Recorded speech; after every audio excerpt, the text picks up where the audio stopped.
Don Bassini, I want to thank you for helping me organize this meeting here today. And also the other heads of the 5 families, New York, New Jersey. Carmine Cuneo from the Bronx, and Brooklyn, Philip Italian. From Staten Island, we have with us Victor Strachey and all the other associates that came as far as from California, Kansas City, and all the other territories of the country. Thank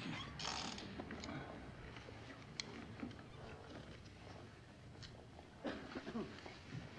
How did things ever get so far? I don't know. It was so unfortunate, so unnecessary. Talia lost a son. I lost a son. We're quits. And if Talia agrees, then I'm willing to let things go on the way they were before. We are all grateful to Don Corleone for calling this meeting.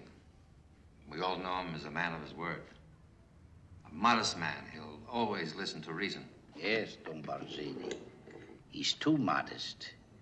He had all the judges and politicians in his pocket. He refused to share them. When did I ever refuse an accommodation? All of you know me here. When did I ever refuse? Except one time. And why? Because I believe this drug business is going to destroy us in the years to come. I mean, it's not like gambling or liquor, or even women, which is something that most people want nowadays and is forbidden to them by the bits and avanti of the church. Even the police departments that have helped us in the past with gambling and other things are going to refuse to help us when it comes to narcotics. And I believed that then, and I believe that now. Times have changed. It's not like the old days where we can do anything we want. A refusal is not the act of a friend. If Don Corleone had all the judges and the politicians in New York, then he must share them. All he does is use them. He must let us draw the water from the well. Certainly he can present a bill for such services. After all, we are not communists. I also don't believe in drugs. For years, I paid my people extra so they wouldn't do that kind of business. Somebody comes to them and says, I have powders. If you put up $3,000, $4,000 investment, we can make $50,000 distributing. So they can't resist. I want to control it as a business, to keep it respectable. I don't want it near schools. I don't want it sold to children. That's an infamia. In my city, we would keep the traffic in the dark, people, the colored. They're animals anyway, so let them lose their souls.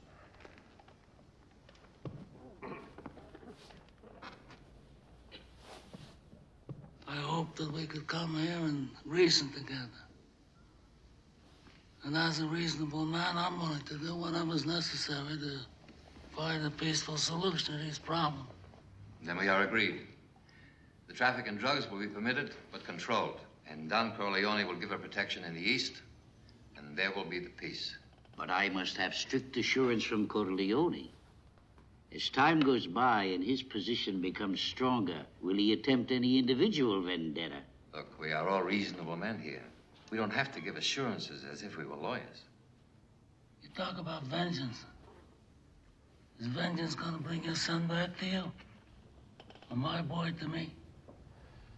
I forgo the vengeance of my son.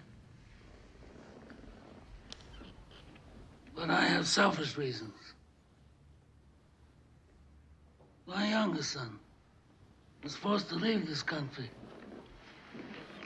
because of this Salazzo business.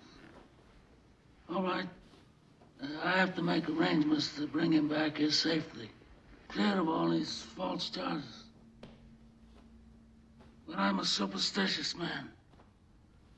And if some unlucky accident should befall him, if he should get shot in the head by a police officer, or if he should hang himself in his jail cell, or if he's struck by a bolt of lightning, then I'm going to blame some of the people in this room. And that I do not forgive. But that aside, let me say that I swear on the souls of my grandchildren that I will not be the one to break the peace we've made here today.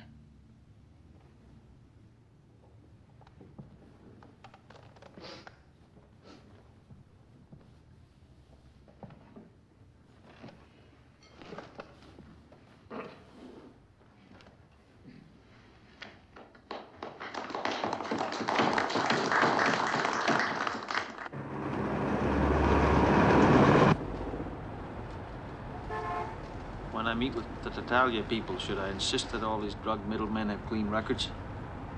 Mention it. Don't insist. Bazzini's a man who'll know that without being told. You mean Tatalia? Tatalia's a pimp. He never could have outfought Santino. But I didn't know until this day that it was Bazzini all along.